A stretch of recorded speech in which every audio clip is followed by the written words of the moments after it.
낡고 칙칙한 철창 속 복실이는 앙상하게 마른 몸을 웅크리고 있었다. 한때 윤기 나던 황금빛 털은 먼지와 흙으로 뒤덮여 있었고 여기저기 엉겨붙어 있었다. 깊게 파인 눈은 생기를 잃은 채 공포와 절망으로 가득했다. 이따금씩 복실이의 몸이 경련하듯 움찔거렸다. 녀석의 몸에는 셀 수 없는 상처와 흉터가 덕지덕지 남아있었다. 주인 이준호가 남긴 잔혹한 흔적들이었다. 이준호에게 복실이는 그저 분풀이 대상에 불과했다. 도박에 실패할 때마다, 세상의 불운이 자신에게만 닥쳐온다고 생각할 때마다 그는 복실이에게 무자비한 폭력을 휘둘렀다. 복실이는 태어난 지 얼마 되지 않아 이준호의 손에 들어왔다. 처음에는 귀여움을 받던 강아지였지만 이준호의 삶이 피폐해지면서 복실이의 삶도 지옥으로 변했다. 녀석은 좁은 철창에 갇혀 거의 매일 먹지도 못한 채 버려졌고 이준호의 발길질과 몽둥이질은 일상이 되었다. 복실이의 작은 심장은 언제나 두려움에 떨고 있었다. 어느 비 오는 날 밤, 이준호는 도박판에서 모든 것을 잃고 돌아왔다. 그의 얼굴은 분노와 좌절로 일그러져 있었다. 빌어먹을 게 같은 세상. 그는 발길이 닿는 대로 복실이가 갇힌 철창으로 향했다.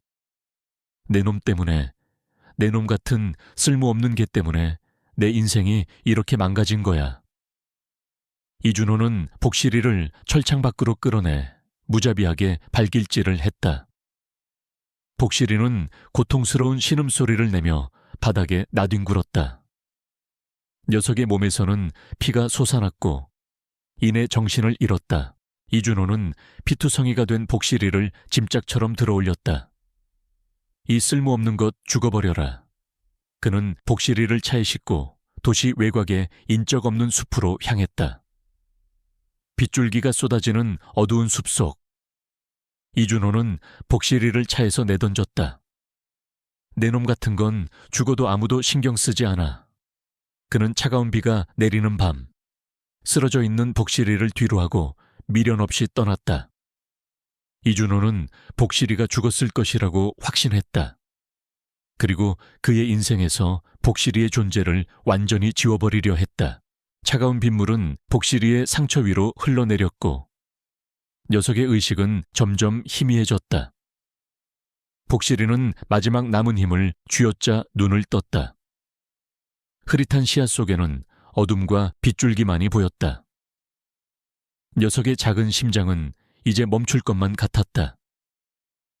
복실이는 주인의 발길질보다 그의 무관심과 버림받았다는 사실에 더 큰 절망을 느꼈다. 녀석은 세상에 혼자 남겨진 듯했다.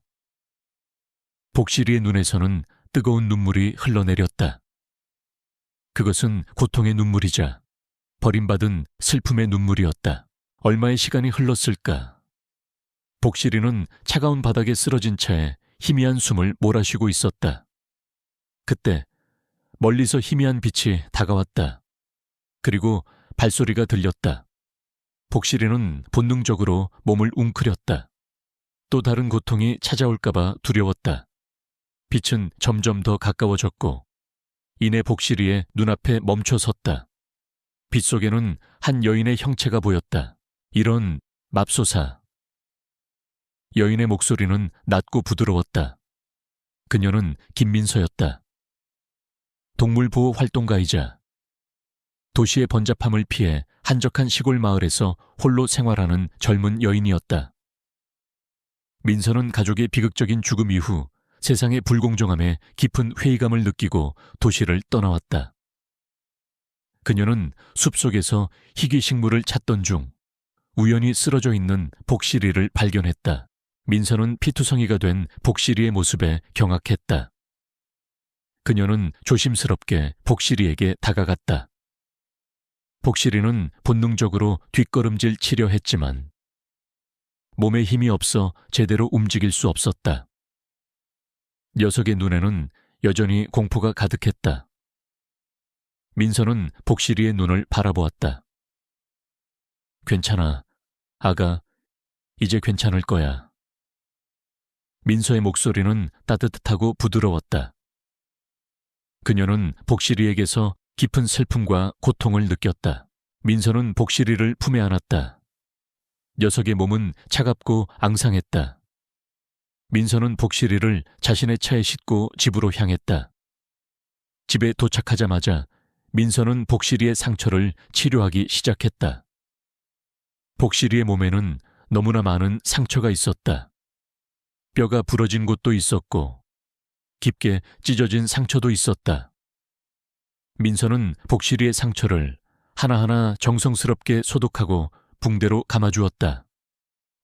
복실이는 고통스러웠지만 민서의 따뜻한 손길에 몸을 맡겼다. 민서는 복실이에게 따뜻한 물과 먹이를 주었다.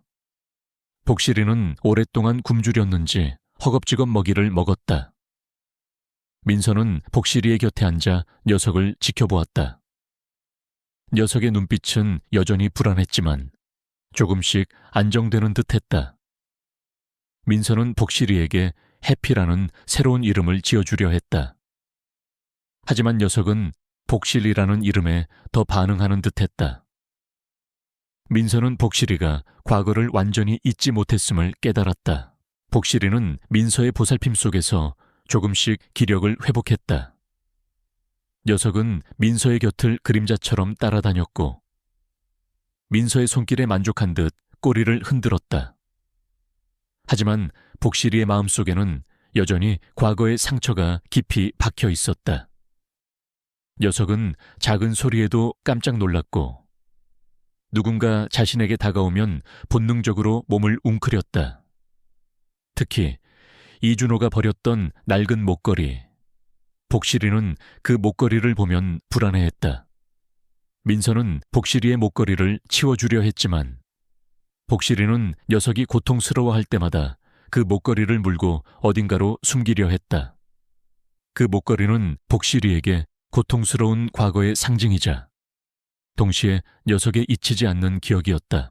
민서는 복실이의 상처를 치유하는 데 전념했다. 그녀는 복실이에게 따뜻한 사랑과 끊임없는 믿음을 주었다. 복실이는 민서의 사랑 속에서 조금씩 마음을 열기 시작했다. 녀석은 민서의 품에 안겨 잠이 들었고 민서의 손길에 편안함을 느꼈다. 민서는 복실이를 통해 잊고 지냈던 삶의 의미를 다시 찾았다. 그녀는 복실이를 통해 사랑하고 치유하는 법을 배웠고 세상의 불공정함에 대한 회의감을 조금이나마 덜어낼 수 있었다. 2달 후 복실이의 몸은 완전히 회복되었다. 털은 윤기가 흘렀고 몸도 통통하게 살이 올랐다. 녀석의 눈빛도 과거의 공포심 대신 밝고 온화한 빛으로 바뀌었다. 복실이는 이제 민서의 그림자이자 민서의 가장 든든한 친구가 되었다. 녀석은 민서가 가는 곳마다 따라다녔고 민서의 작은 손길 하나하나에도 행복해했다. 하지만 민서의 마음속에는 여전히 해결되지 않은 문제가 있었다. 가족의 비극. 그녀의 가족은 거대 기업의 비리에 연루되어 모든 것을 잃었고 결국 그녀의 부모님은 억울하게 죽음을 맞이했다.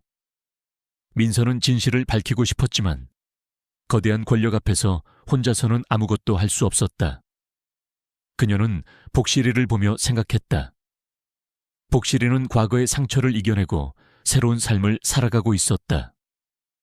민서 역시 복실이처럼 과거의 상처를 극복하고 진실을 향해 나아가야 한다고 다짐했다. 복실이는 민서의 곁에서 평화롭게 잠들어 있었다. 녀석의 숨소리는 고요했고 녀석의 얼굴에는 더 이상 과거의 고통스러운 흔적이 남아있지 않았다. 민서는 복실이의 머리를 쓰다듬었다. 복실아, 고맙다. 내 덕분에 내가 다시 살아갈 힘을 얻었어. 이제 내가 너를 지켜줄 차례야. 민서의 눈빛은 결연했다. 그녀는 복실이와 함께라면 어떤 어려움도 이겨낼 수 있을 것이라 믿었다. 그리고 그들의 앞에는 예상치 못한 거대한 운명이 기다리고 있었다. 복실이가 민서의 품에서 완전히 회복된 지 2년. 그들은 고즈넉한 시골 마을에서 평화로운 나날을 보내고 있었다. 민서는 복실이에게 무한한 사랑을 주었고, 복실이는 민서에게 잊고 지냈던 행복을 선물했다. 복실이의 눈빛은 이제 더 이상 공포와 절망으로 가득하지 않았다. 그 속에는 민서에 대한 깊은 신뢰와 사랑, 그리고 알 수 없는 평온함이 깃들어 있었다. 복실이는 민서의 그림자이자 민서의 삶을 지탱하는 가장 든든한 존재였다. 어느 날 오후, 민서는 평소처럼 복실이와 함께 숲길을 산책하고 있었다. 따스한 햇살이 나무십 사이로 쏟아져 내렸고 새소리가 평화롭게 울려 퍼졌다. 그때 민서의 휴대폰에서 알림음이 울렸다. 도시에서 활동하는 동물보호단체 동료로부터 온 뉴스 속보였다. 민서는 대수롭지 않게 뉴스를 확인했다. 하지만 뉴스 속보를 읽는 순간 민서의 얼굴이 굳어졌다. 도시에서 발생한 충격적인 살인 사건에 대한 뉴스였다. 피해자는 유명 기업가이자 부동산 개발업자인 박정태 회장이었다. 박 회장은 자신의 저택에서 살해된 채 발견되었고, 현장에는 아무런 증거도 남지 않아 수사에 난항을 겪고 있다는 내용이었다. 민서는 뉴스를 읽으며 한숨을 내쉬었다. 또다시 세상의 어두운 이면이 드러나는 듯했다. 그때 민서의 품에 안겨있던 복실이가 갑자기 으르렁거리는 소리를 냈다. 녀석의 털이 곤두섰고 눈빛은 초점을 잃은 채 어딘가를 응시하고 있었다. 민서는 깜짝 놀라 복실이를 바라보았다. 복실이는 민서의 손에 들린 휴대폰 화면을 향해 코를 킁킁거렸다. 화면에는 박정태 회장의 얼굴 사진이 확대되어 있었다. 복실이는 박정태 회장의 얼굴을 보자마자 더욱 격렬하게 으르렁거렸다. 그리고 자신의 목에 걸린 낡은 목걸이를 앞발로 긁기 시작했다. 그 목걸이는 이준호가 복실이를 버릴 때 녀석의 목에 걸려있던 것이었다. 민서는 복실이가 그 목걸이에 집착할 때마다 안타까워했지만 녀석의 상처를 건드리고 싶지 않아 굳이 치우지 않았다. 하지만 지금 복실이의 반응은 예사롭지 않았다. 복실아, 왜 그래? 박정태 회장이 누군데? 민서가 묻자 복실이는 낑낑거리는 소리를 내며 민서의 품을 파고들었다. 녀석의 몸은 경련하듯 떨리고 있었다. 복실이의 눈에는 과거의 공포와 알 수 없는 분노가 뒤섞여 있었다. 민서는 복실이의 이런 반응이 단순한 우연이 아님을 직감했다. 복실이가 박정태 회장의 죽음과 어떤 연관이 있는 것일까? 그리고 복실이의 낡은 목걸이에는 어떤 비밀이 숨겨져 있는 것일까? 민서는 복실이를 진정시킨 후 집으로 돌아왔다. 그녀는 복실이의 이상 행동에 대해 곰곰이 생각했다. 복실이는 평소에는 매우 온순한 성격이었지만 박정태 회장의 얼굴 사진을 보자마자 극도로 흥분했다. 그리고 낡은 목걸이에 집착하는 모습도 심상치 않았다. 민서는 복실이의 과거를 다시 떠올렸다. 이준호에게 학대받고 버림받았던 복실이. 이준호는 도박 중독자였고 어두운 세계에 발을 들여놓았을 가능성도 있었다. 혹시 이준호가 박정태 회장과 어떤 관계가 있었던 것일까? 민서는 밤새도록 인터넷을 검색했다. 박정태 회장에 대한 정보와 함께 그와 관련된 인물들을 찾아보았다. 박 회장은 겉으로는 존경받는 기업가였지만 그 이면에는 부동산 투기, 불법 자금 조성 등 온갖 비리에 연루되어 있었다는 사실이 드러났다. 그리고 그의 이름 옆에는 항상 성진그룹이라는 거대 기업의 이름이 따라붙었다. 성진그룹은 박 회장이 운영하던 회사였고 최근 몇 년간 급속도로 성장했다. 하지만 그 성장의 배경에는 불법적인 거래와 비리가 숨겨져 있었다. 민서는 이준호에 대한 정보도 찾아보았다. 이준호는 도박 중독 외에도 사기, 폭행 등 여러 전과가 있는 인물이었다. 그리고 몇 년 전부터 행방불명 상태였다. 민서는 이준호가 박정태 회장의 비리에 연루되어 있었을 가능성을 의심했다. 그리고 복실이가 그 모든 것을 목격했을 수도 있다는 생각이 들었다. 다음 날 아침, 민서는 복실이와 함께 박정태 회장의 저택이 있는 동네로 향했다. 저택 주변은 경찰 통제선으로 둘러싸여 있었고 수많은 기자들이 몰려들어 취재 경쟁을 벌이고 있었다. 민서는 복실이를 품에 안고 저택 근처를 서성였다. 복실이는 저택을 보자마자 다시 한번 으르렁거리는 소리를 내며 불안해했다. 녀석의 눈빛은 과거의 공포를 다시 마주한 듯했다. 민서는 복실이의 반응에서 확신을 얻었다. 복실이는 분명 박정태 회장의 죽음과 어떤 연관이 있었다. 민서는 복실이의 목에 걸린 낡은 목걸이를 자세히 살펴보았다. 목걸이에는 달코 다른 글자가 희미하게 새겨져 있었다. 민서는 그것이 어떤 의미인지 알 수 없었지만 그것이 중요한 단서가 될 것이라고 직감했다. 민서는 저택 주변을 둘러보던 중 낡은 주택 하나를 발견했다. 그곳은 박정태 회장의 저택 바로 옆에 있는 작은 주택이었고 현재는 비어있는 상태였다. 민서는 복실이와 함께 그 주택 안으로 들어갔다. 주택 안은 먼지가 쌓여 있었고 오랫동안 사람이 살지 않은 듯했다. 민서는 주택 내부를 살피다가 작은 쪽지 하나를 발견했다. 쪽지에는 희미한 글씨로 이준호, 숨겨진 진실이라는 문구가 쓰여 있었다. 그리고 쪽지 아래에는 알 수 없는 기호가 그려져 있었다.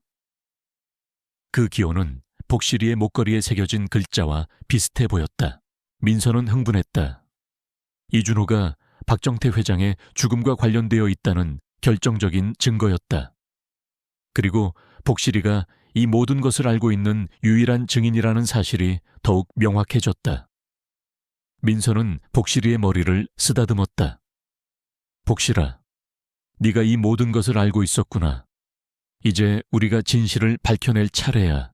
그때 복실이가 갑자기 낑낑거리는 소리를 내며 주택 안의 한쪽 벽을 긁기 시작했다. 낡은 나무 벽이었다. 민서는 복실이의 행동에 의아해하며 벽을 살펴보았다. 벽에는 작은 구멍이 있었고 그 안에서 희미하게 빛나는 무언가가 보였다. 민서는 조심스럽게 구멍 안으로 손을 넣어 그것을 꺼냈다. 그것은 낡은 USB였다. 민서는 USB를 휴대폰에 연결했다. USB 안에는 이준호가 박정태 회장의 비리에 대한 증거를 수집한 영상과 녹취 파일들이 담겨 있었다. 영상 속에는 박정태 회장이 성진그룹의 불법 자금을 조성하고 마약 거래에 관여하는 모습이 생생하게 담겨 있었다. 그리고 녹취 파일에는 이준호가 박정태 회장에게 협박을 당하며 비리에 가담할 것을 강요당하는 목소리가 담겨 있었다. 이준호는 박정태 회장의 비리를 폭로하려 했지만 오히려 그에게 살해, 위협을 당했던 것이었다. 민서는 충격에 휩싸였다. 이준호는 단순히 도박 중독자가 아니었다. 그는 박정태 회장의 악행을 폭로하려 했던 인물이었다. 그리고 복실이는 이 모든 것을 목격했던 것이었다. 복실이가 박정태 회장의 얼굴에 반응했던 것은 그를 증오했기 때문이 아니라 그가 이준호를 죽였음을 알고 있었기 때문이었을 것이다. 복실이의 목걸이에 새겨진 글자는 진실을 숨기지 마라는 메시지였을 것이다. 민서는 USB를 품에 안고 복실이를 끌어안았다. 복실아, 고맙다. 네가 아니었다면 이 모든 진실은 영원히 묻혔을 거야. 복실이는 민서의 품에 안겨 민서의 얼굴을 핥았다. 녀석의 눈빛은 마치 제가 주인을 지켜주지 못했습니다. 하지만 이제는 당신을 지켜줄 겁니다. 라고 말하는 듯했다. 민서는 즉시 경찰에 신고해야 한다고 생각했다. 하지만 그녀는 주저했다.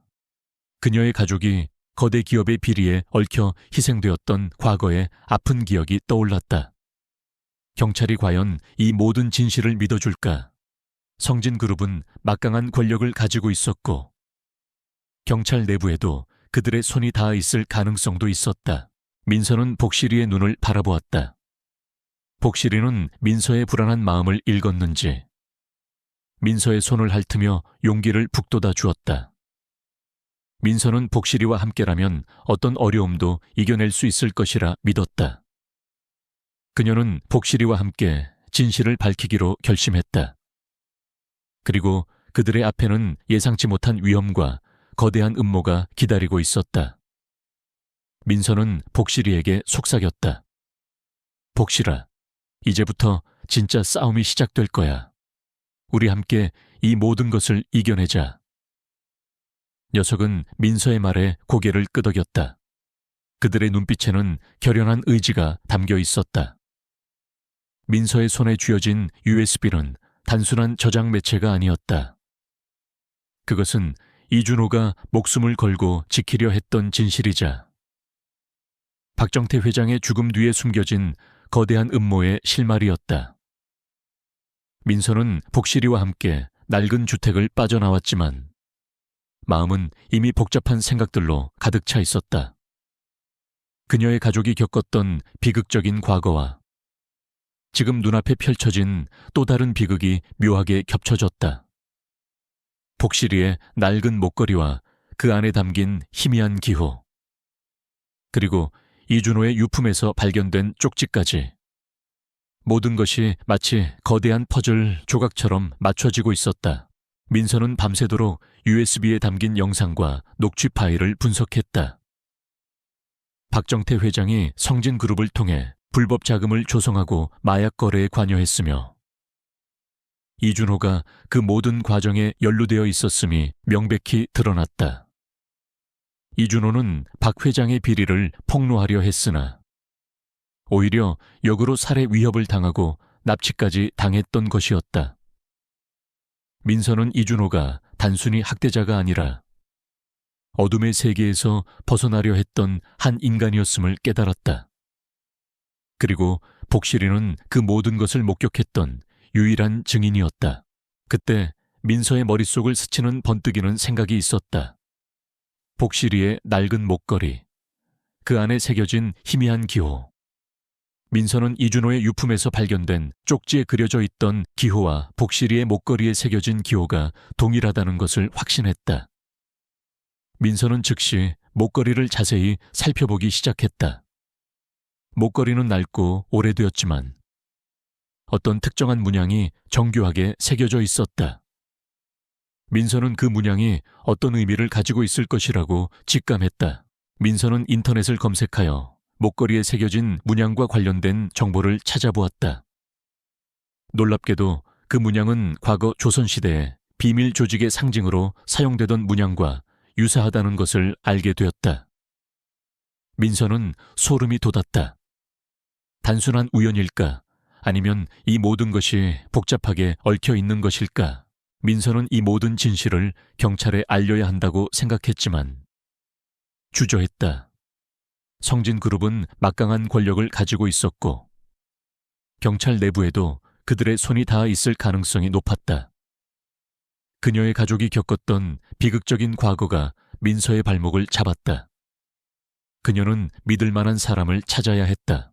그녀의 머릿속에는 오랜 친구이자 과거 민서 가족의 사건을 담당했던 변호사 강구진의 얼굴이 떠올랐다. 강 변호사는 정의감이 넘치고 어떤 압력에도 굴하지 않는 강직한 성품을 가진 사람이었다. 민서는 강 변호사라면 이 모든 진실을 믿어주고 자신을 도와줄 것이라고 확신했다. 다음 날 아침, 민서는 복실이와 함께 강 변호사를 찾아갔다. 강 변호사의 사무실은 도시의 번잡한 빌딩 숲에 자리하고 있었다. 민서가 사무실 문을 열자 강 변호사는 반갑게 민서를 맞이했다. 민서야, 오랜만이구나. 잘 지냈니? 민서는 강 변호사에게 그동안 자신이 겪었던 모든 일과 복실이가 발견한 증거들, 그리고 박정태 회장의 죽음에 대한 진실을 털어놓았다. USB에 담긴 영상과 녹취 파일, 이준호의 유품, 그리고 복실이의 목걸이에 대한 이야기까지.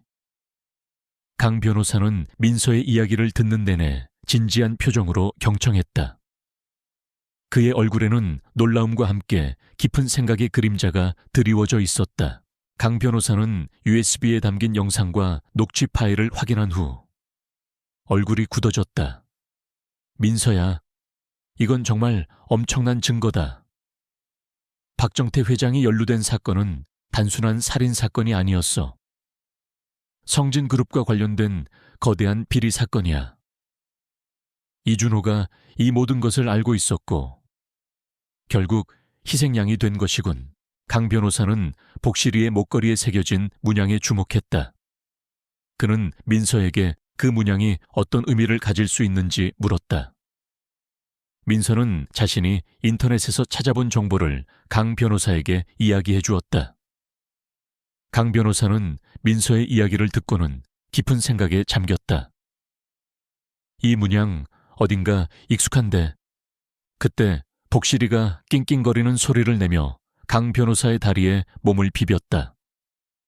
복실이는 강 변호사의 손에 들린 목걸이를 향해 코를 킁킁거렸다.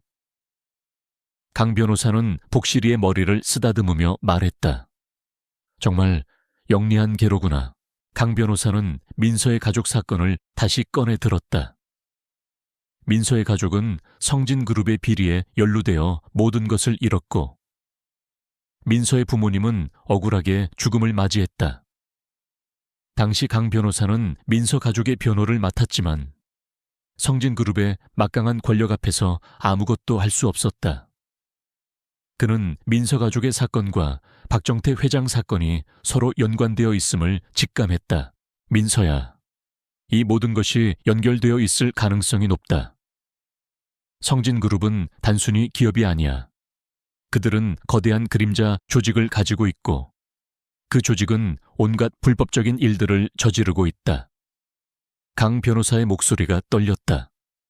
그는 자신의 무력함에 죄책감을 느끼는 듯했다. 하지만 민서는 강 변호사에게 용기를 주었다. 변호사님, 우리는 이제 혼자가 아닙니다. 복실이가 우리에게 진실을 가져다 주었습니다. 우리는 복실이와 함께 이 모든 것을 해결할 수 있습니다. 강 변호사는 민서의 단호한 의지에 감탄했다. 그는 민서와 복실이에게서 희망을 보았다. 강 변호사는 즉시 수사에 착수했다. 그는 자신의 모든 인맥과 정보를 동원하여 성진그룹의 비리와 검은 그림자 조직의 실체를 파헤치기 시작했다. 민서는 강 변호사를 도우며 증거들을 분석하고 추가 정보를 수집했다. 복실이는 민서의 곁에서 그녀의 든든한 조력자 역할을 했다. 녀석은 민서가 잠시라도 위험에 처할 때면 으르렁거리며 경고했고 민서가 중요한 단서를 놓치지 않도록 이끌어 주었다. 민서는 복실이를 통해 이준호의 과거를 더 깊이 들여다보게 되었다. 이준호는 박정태 회장의 비리 조직에 가담하라는 협박을 받았지만 양심의 가책을 느끼고 몰래 증거를 수집했던 것이었다. 그는 복실이를 학대했지만 동시에 복실이를 통해 자신의 죄를 고백하고 용서받고 싶어 했던 것일지도 모른다는 생각이 들었다. 복실이는 이준호가 죽기 직전까지 그를 지켜주려 했던 것이었다. 그들은 강석현이라는 인물의 이름이 성진그룹의 비리에 자주 등장한다는 것을 알게 되었다. 강석현은 현직 검사장이자 차기 검찰총장 후보로 거론되는 인물이었고 그의 이름은 과거 민서 가족 사건에도 연루되어 있었다. 강석현은 민서 가족의 사건을 은폐하고 성진그룹의 비리를 덮는 데 결정적인 역할을 했던 것이었다. 민서는 강석현이 모든 악행의 배후에 있었음을 직감했다. 민서는 강구진 변호사에게 이 사실을 알렸다. 강 변호사는 충격에 휩싸였다. 강석현이 검은 그림자 조직의 핵심 인물이었다니. 이건 정말 엄청난 사건이야. 강 변호사는 강석현이 막강한 권력을 가지고 있었기 때문에 그를 법의 심판대에 세우는 것이 쉽지 않을 것이라고 경고했다. 하지만 민서는 물러서지 않았다. 변호사님, 제 가족의 억울함을 풀고 이준호 씨의 희생이 헛되지 않으려면 우리는 강석현을 잡아야 합니다. 민서의 눈빛에는 확고한 결의가 담겨 있었다. 그들은 강석현의 비리를 밝혀낼 결정적인 증거를 찾기 위해 노력했다. 복실이는 민서의 곁에서 그녀를 도왔다. 녀석은 강석현의 사진을 보면 으르렁거렸고 녀석의 낡은 목걸이는 강석현과 관련된 장소를 지나칠 때마다 빛을 발하는 듯했다. 민서는 복실이의 목걸이가 단순한 목걸이가 아님을 확신했다. 녀석의 목걸이는 어떤 비밀스러운 장치나 정보를 담고 있을지도 모른다는 생각이 들었다. 강 변호사는 복실이의 목걸이를 정밀 분석하기 위해 전문기관에 의뢰했다. 며칠 후 놀라운 결과가 나왔다. 복실이의 목걸이는 단순한 장신구가 아니라 초소형 녹음기와 GPS 추적기가 내장된 특수 장치였다. 이준호가 박정태 회장의 비리를 폭로하기 위해 목걸이에 녹음기와 추적기를 숨겨놓았던 것이었다. 그리고 그 안에 담긴 녹음 파일에는 강석현이 박정태 회장에게 직접 비리를 지시하고 이준호를 살해하라고 명령하는 목소리가 생생하게 담겨 있었다. 민서는 충격에 휩싸였다. 복실이가 이 모든 것을 녹음하고 있었던 것이었다. 그리고 녀석의 목걸이가 진실을 밝혀낼 결정적인 증거가 될 줄이야. 민서는 복실이를 끌어안고 눈물을 흘렸다. 복실아, 너는 정말 대단해. 네가 아니었다면 이 모든 진실은 영원히 묻혔을 거야. 복실이는 민서의 품에 안겨 민서의 얼굴을 핥았다. 녀석의 눈빛은 마치 제가 당신을 지켜줄 겁니다. 그리고 진실을 밝힐 겁니다. 라고 말하는 듯했다. 민서는 이제 더 이상 혼자가 아니었다. 그녀에게는 강우진 변호사와 그리고 이 모든 진실을 함께 밝혀낼 복실이가 있었다. 그들은 강석현을 법의 심판대에 세우기 위해 모든 것을 걸고 싸울 준비가 되었다. 복실이의 목걸이에서 발견된 녹음 파일은 강석현의 모든 악행을 증명하는 결정적인 증거였다. 강우진 변호사는 즉시 이 증거를 토대로 강석현을 고발하기 위한 법적 절차를 준비했다. 하지만 강 변호사의 얼굴에는 여전히 근심이 가득했다. 강석현은 단순한 범죄자가 아니었다. 그는 막강한 권력을 가진 현직 검사장이자 차기 검찰총장 후보로 거론되는 인물이었다. 그의 뒤에는 거대한 정치적, 경제적 배후 세력이 존재했으며 그들을 상대로 싸우는 것은 계란으로 바위치기나 다름없었다. 민서는 강 변호사의 우려를 이해했지만 물러설 수는 없었다. 변호사님, 제 가족의 억울함을 풀고 이준호 씨의 희생이 헛되지 않으려면 우리는 끝까지 싸워야 합니다. 복실이도 우리와 함께할 겁니다. 민서의 눈빛에는 확고한 결의가 담겨 있었다. 복실이는 민서의 발치에 앉아 민서의 결심을 지지하는 듯 꼬리를 흔들었다. 강 변호사는 민서의 용기에 감탄했다. 그는 민서의 손을 잡고 말했다. 좋습니다. 민서야, 우리가 함께 이 모든 것을 밝혀냅시다. 하지만 조심해야 한다. 강석현은 우리가 예상하는 것보다 훨씬 더 위험한 인물이다. 그들은 강석현의 비리를 폭로하기 위한 치밀한 계획을 세웠다. 가장 중요한 것은 녹음 파일과 USB에 담긴 증거들을 안전하게 보호하는 것이었다. 강 변호사는 증거들을 여러 곳에 분산하여 보관하고 만약의 사태에 대비하여 언론에 제보할 준비까지 마쳤다.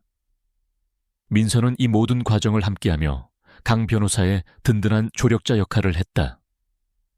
복실이는 민서의 곁을 그림자처럼 지키며 그녀를 보호했다. 녀석은 민서가 잠시라도 위험에 처할 때면 으르렁거리며 경고했고, 민서가 중요한 단서를 놓치지 않도록 이끌어 주었다. 강석현은 민서와 강 변호사가 자신의 비리를 추적하고 있다는 사실을 알게 되자 그들을 압박하기 시작했다. 그는 자신의 권력을 이용하여 민서의 동물보호단체에 대한 허위 사실을 유포하고 강 변호사의 사무실을 압수수색하며 위협을 가했다. 민서와 강 변호사는 강석현의 압력에 굴하지 않고 끈질기게 저항했다. 어느 날 밤, 민서는 복실이와 함께 낡은 주유소에 들렀다. 민서는 주유소에서 주유를 하던 중 문득 주유소 주인의 얼굴에서 알 수 없는 익숙함을 느꼈다. 그는 바로 이준호였다. 이준호는 복실이를 학대하고 버렸던 바로 그 사람이었다. 민서는 깜짝 놀라 이준호를 바라보았다. 이준호의 얼굴에는 피로와 함께 덧없음이 가득했다. 그는 과거에 번드르르했던 모습과는 달리 초라한 모습으로 살아가고 있었다. 이준호는 민서를 알아보지 못했지만 복실이를 보자마자 몸을 굳혔다.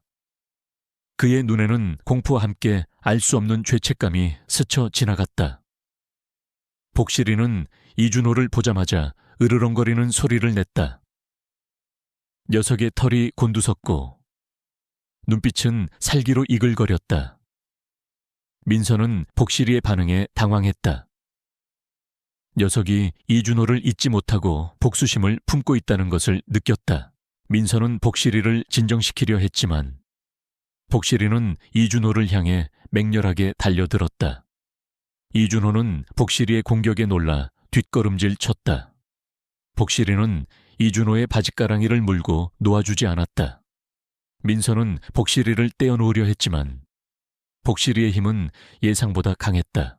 복실아 멈춰, 민서가 소리치자 복실이는 이준호의 바짓가랑이를 놓아주었다. 하지만 녀석의 눈빛은 여전히 이준호를 향해 불타오르고 있었다. 이준호는 바닥에 주저앉아 겁에 질린 표정으로 복실이를 바라보았다. 그의 얼굴에는 과거의 죄책감과 현재의 두려움이 뒤섞여 있었다. 민서는 이준호에게 다가가 말했다.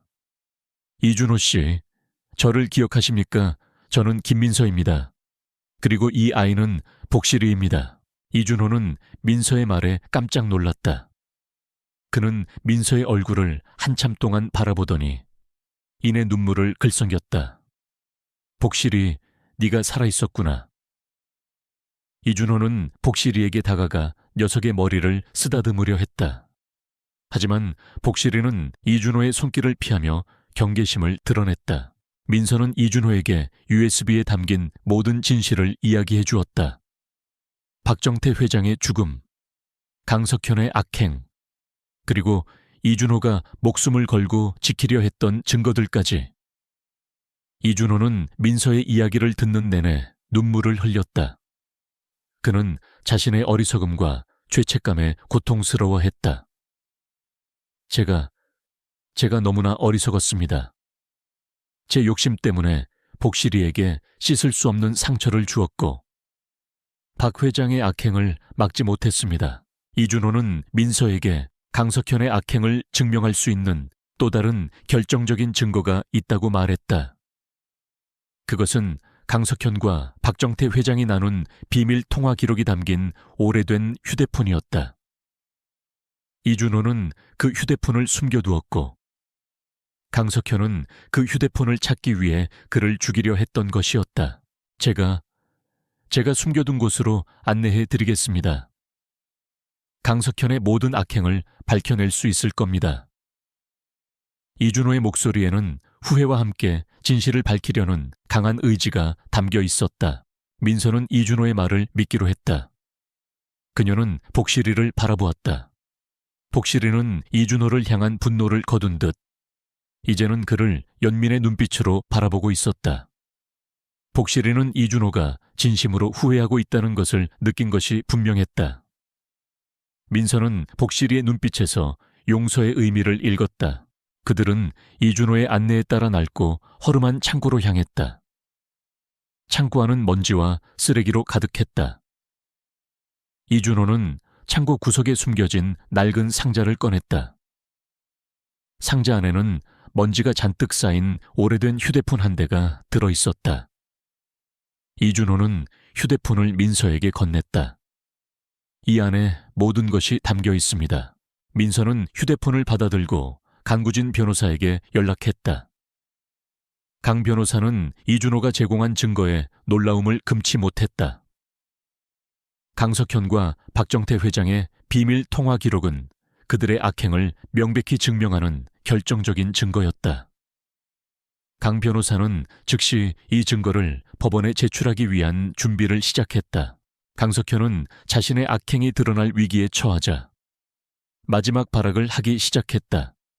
그는 자신의 권력을 이용하여 이준호를 제거하고 민서와 강 변호사를 위협하려 했다. 강석현의 부하들이 민서와 이준호를 미행하기 시작했다.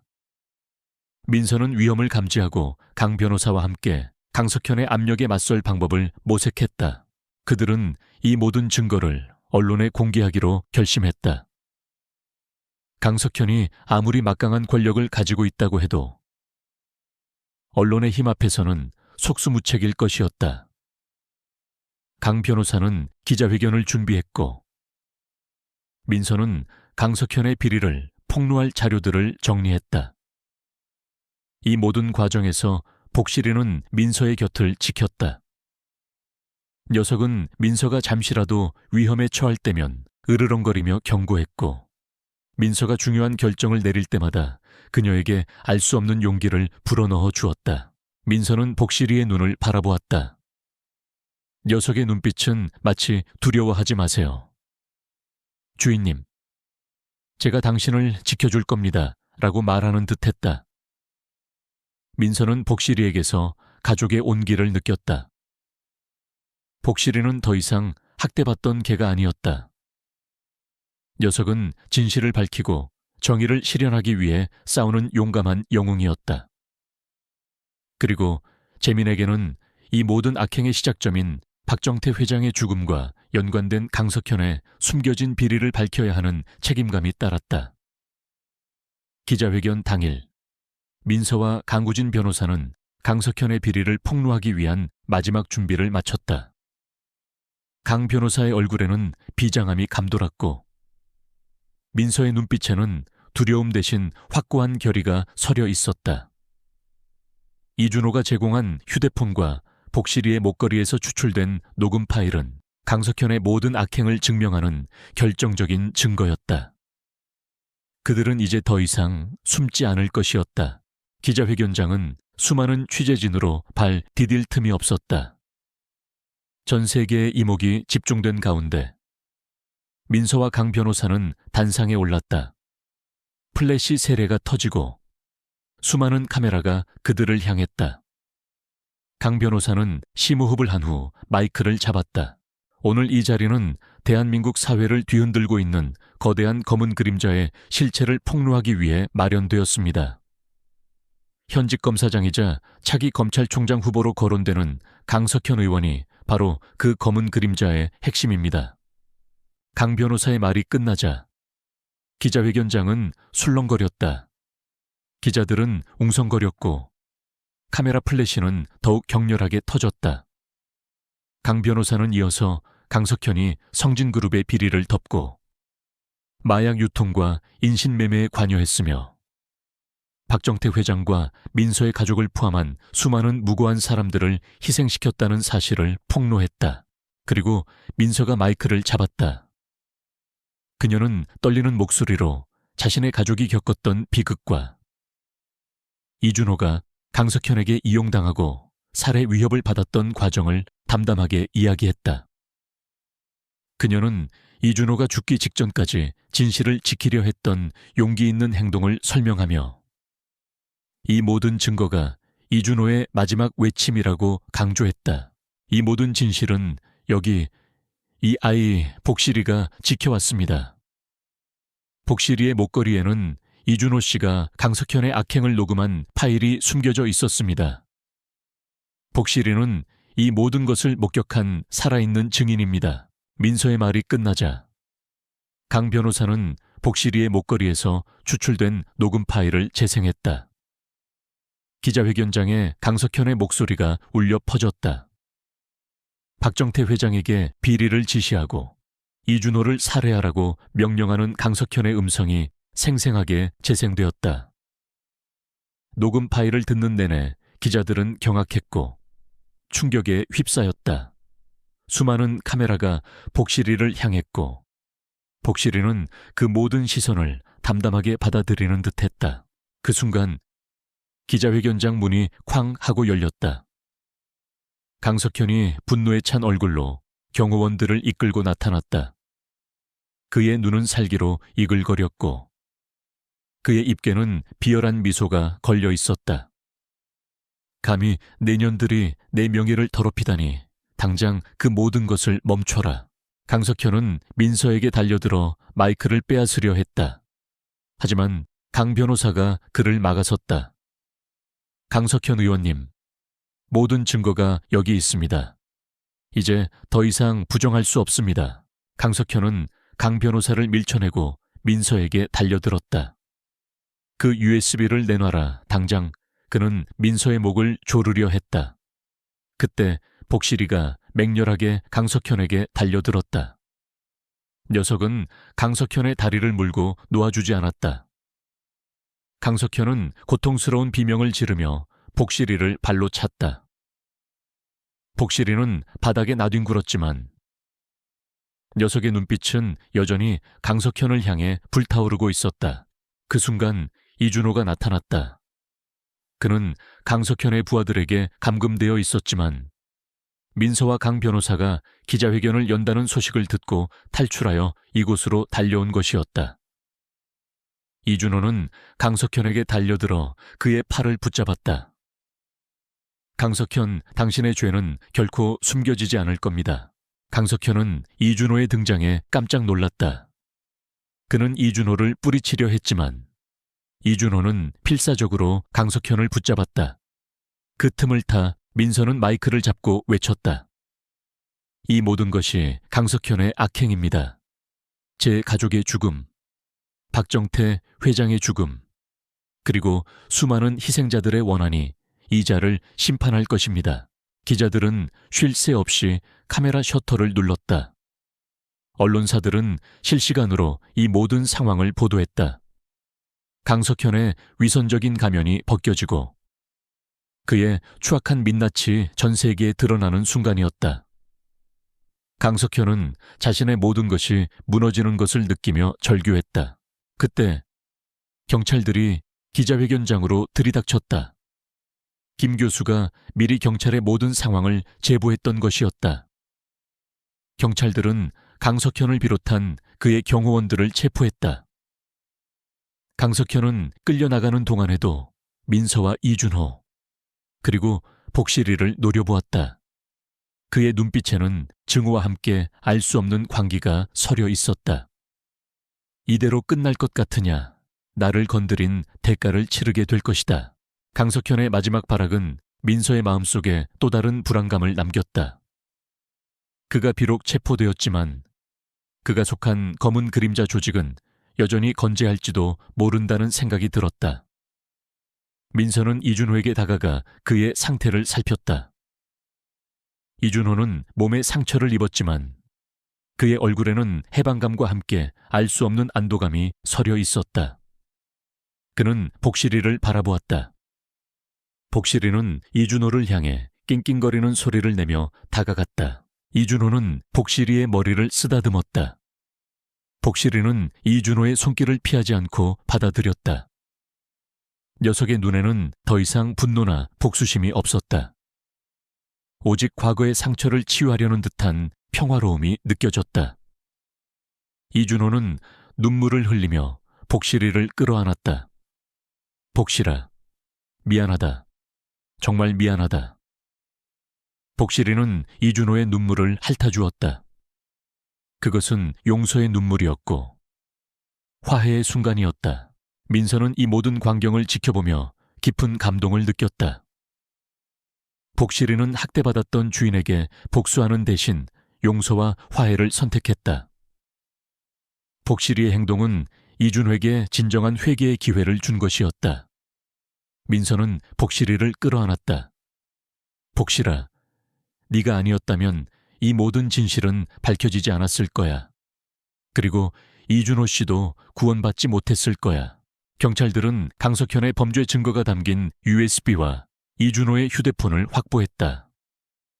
언론은 강석현의 추악한 민낯을 대대적으로 보도했고 검은 그림자 조직의 모든 실체가 드러나기 시작했다. 그들은 정치권과 경제계를 주무르며 온갖 불법적인 일들을 저질러 왔던 것이었다. 이 모든 것이 세상에 드러나자 국민들은 분노했고 정의를 요구하는 목소리가 높아졌다. 재판 과정에서 강석현은 자신의 모든 혐의를 부인했지만 민서와 이준호의 증언, 그리고 복실이가 남긴 녹음 파일은 그를 변호할 여지조차 주지 않았다. 이준호는 자신이 강석현에게 협박당하고 이용당했던 모든 과정을 증언하며 강석현의 악행을 폭로했다. 복실이의 녹음 파일은 그의 증언에 결정적인 힘을 실어주었다. 결국 강석현은 무기징역을 선고받았고 관련된 모든 공범들도 중형을 선고받았다. 정의가 실현되는 순간이었다. 재판이 끝나자 민서와 이준호는 법정 밖에서 서로를 바라보았다. 이준호의 눈에는 아직 죄책감이 남아 있었지만 그의 얼굴에는 이제 희망이 보였다. 그는 민서에게 고개 숙여 감사 인사를 전했다. 민서 씨, 정말 감사합니다. 당신 덕분에 제가 다시 살 수 있게 되었습니다. 그리고 복실이에게 평생 속죄하며 살겠습니다. 민서는 이준호의 손을 잡고 말했다. 이준호 씨, 이제 과거를 잊고 새로운 삶을 사세요. 복실이는 당신을 용서했습니다. 복실이는 이준호의 다리에 몸을 비비며 꼬리를 흔들었다. 녀석의 눈빛은 따뜻하고 평화로웠다. 복실이는 이제 과거의 상처에서 완전히 벗어난 듯했다. 녀석은 더 이상 학대받던 개가 아니었다. 녀석은 진실을 밝히고 용서와 화해를 이끌어낸 진정한 영웅이었다. 민서의 마음속에는 복실이에 대한 깊은 사랑과 자부심이 솟아났다. 그녀는 복실이와 함께라면 어떤 어려움도 이겨낼 수 있을 것이라 믿었다. 이제 그들의 삶에는 평화와 함께 새로운 시작이 기다리고 있었다. 강석현의 추악한 민낯이 세상에 드러나고 그를 향한 국민들의 분노가 들끓었다. 하지만 강석현은 마지막 순간까지 발악하며 자신의 권력과 인맥을 동원해 법망을 피해가려 했다. 민서와 강우진 변호사는 바람이 남긴 증거와 이준호의 증언을 바탕으로 강석현의 모든 악행을 낱낱이 파헤쳐 나갔다. 이 모든 과정에서 복실이는 민서의 곁을 그림자처럼 지키며 그녀에게 힘을 실어주었다. 녀석의 눈빛은 마치 두려워하지 마세요. 주인님, 제가 당신을 지켜줄 겁니다. 라고 말하는 듯했다. 강석현의 재판은 전 국민의 이목이 집중된 가운데 진행되었다. 그는 자신의 모든 혐의를 부인하며 민서와 이준호의 증언을 개인의 복수심에 기반한 날조라고 폄훼했다. 특히 복실이가 남긴 녹음 파일에 대해서는 조작된 증거라며 강하게 반박했다. 강석현은 자신의 막강한 권력을 이용해 언론을 통제하고 여론을 자신에게 유리하게 돌리려 시도했다. 그의 변호인단은 빈틈없는 논리로 강석현의 무죄를 주장하며 민서와 이준호를 궁지로 몰아넣었다. 재판이 진행될수록 민서는 지쳐갔다. 강석현의 끊임없는 공작과 언론 플레이는 그녀의 정신을 피폐하게 만들었다. 그녀는 때로는 포기하고 싶은 유혹에 시달리기도 했다. 하지만 그녀는 복실이의 눈을 볼 때마다 다시금 용기를 얻었다. 복실이는 민서의 발치에 앉아 그녀의 불안한 마음을 읽는 듯 조용히 혜민의 손을 핥아주었다. 녀석의 따뜻한 온기가 민서의 지친 마음을 위로해 주었다. 그때 김 교수가 재민에게 연락을 해왔다. 그는 바람이 남긴 또 다른 기록을 발견했다고 했다. 바람의 유전자 속에 암호화된 기억 중에는 오세현이 박정태 회장을 살해하고 증거를 조작하는 과정이 담긴 시각화된 영상이 있었던 것이다. 그리고 그 영상에는 오세현에게 직접 지시를 내리던 강석현의 모습이 더욱 선명하게 담겨 있었다. 김 교수는 이 영상이 강석현의 모든 혐의를 입증할 결정적인 증거가 될 것이라고 확신했다. 재민은 김 교수의 말에 희망을 얻었다. 그는 즉시 이진우 형사에게 이 사실을 알리고 김 교수에게 바람의 기억을 시각화한 영상을 재판부에 제출할 준비를 해달라고 요청했다. 이진우 형사는 재민의 말에 놀라움을 금치 못했다. 바람이 그런 능력을 가지고 있었다니 이건 정말 기적입니다.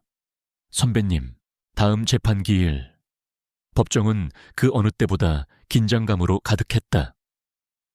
강석현은 여유로운 표정으로 민서와 이준호를 비웃고 있었다. 그때 강우진 변호사가 증거 영상을 제출하겠다고 밝혔다. 강석현의 변호인단은 근거 없는 영상이라며 강력히 반발했지만 판사는 증거 제출을 허가했다. 법정의 대형 스크린에 영상이 재생되었다.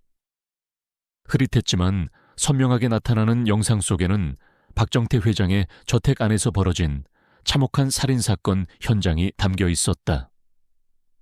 오세현이 박 회장을 살해하고 증거를 조작하는 모습, 그리고 그에게 직접 지시를 내리던 강석현의 모습이 생생하게 펼쳐졌다.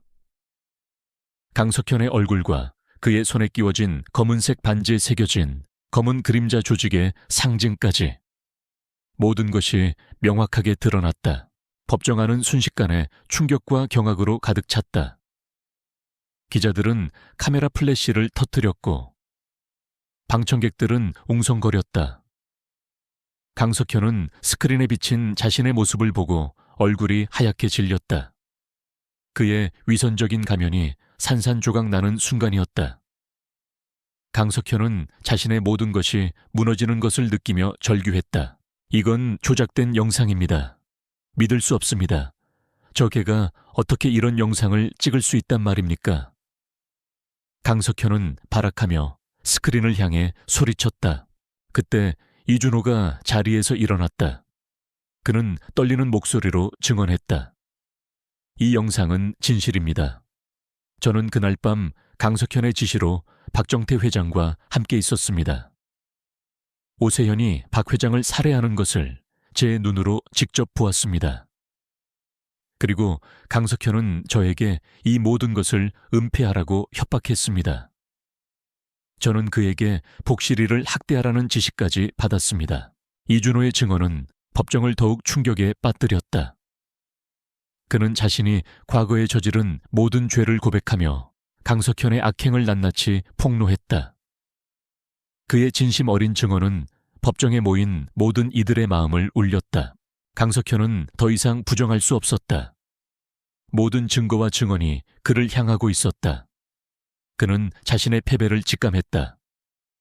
강석현은 재판 내내 침묵으로 일관했지만 그의 눈빛은 여전히 증오와 광기로 이글거렸다. 판사는 강석현에게 무기징역을 선고했다. 그리고 관련된 모든 공범들도 중형을 선고받았다. 정의가 실현되는 순간이었다. 법정 안에서는 박수 소리가 터져 나왔고 많은 이들이 눈물을 흘렸다. 민서는 강 변호사와 이준호의 손을 잡고 눈물을 흘렸다. 그들은 마침내 모든 것을 해낸 것이었다. 재판이 끝나자 민서는 법정 밖에서 기다리고 있던 기자들에게 둘러싸였다. 기자들은 그녀에게 수많은 질문을 쏟아냈지만 민서는 오직 한 가지만 이야기했다. 이 모든 진실은 복실이의 희생과 용기 덕분에 밝혀졌습니다. 복실이는 진정한 영웅입니다. 녀석의 희생이 헛되지 않도록 우리는 이 모든 것을 기억해야 합니다. 민서는 복실이를 품에 안았다. 복실이는 민서의 품에서 조용히 숨을 고르고 있었다. 녀석의 눈빛은 평화로웠다. 복실이는 모든 것을 해낸 것이었다. 녀석은 학대받았던 주인에게 복수하는 대신 진실을 밝히고 정의를 실현하는 데 기여했다. 복실이의 희생은 수많은 사람들의 삶을 구원했고 세상에 희망을 선물했다. 이준호는 재판 후 경찰의 조사를 받고 자신의 죄에 대한 대가를 치렀다. 그는 수감 생활을 하는 동안 끊임없이 자신의 과거를 반성하고 속죄했다. 그는 복실이에게 씻을 수 없는 상처를 주었던 자신의 행동을 후회했고 복실이가 자신을 용서해 준 것에 대해 감사했다. 이준호는 출소 후 남은 생을 동물보호 활동에 헌신하며 복실이에게 속죄하겠다고 다짐했다.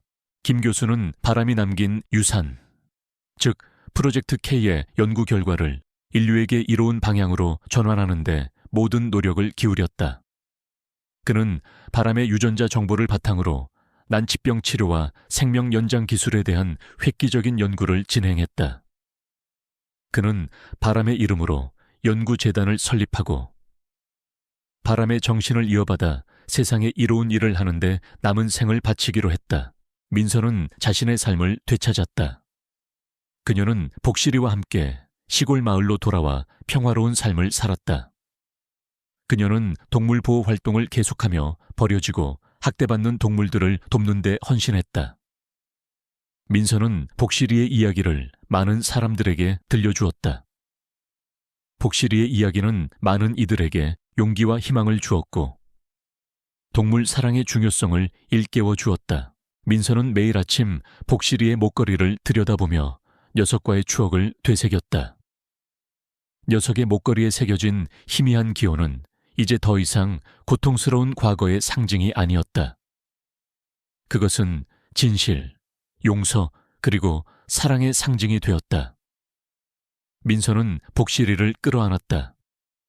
녀석의 따뜻한 온기가 민서의 마음을 감쌌다. 복실이는 민서의 가장 든든한 친구이자 영원한 동반자였다. 그들의 삶은 결코 쉽지 않았지만 그들은 서로에게 의지하며 모든 역경을 이겨냈다.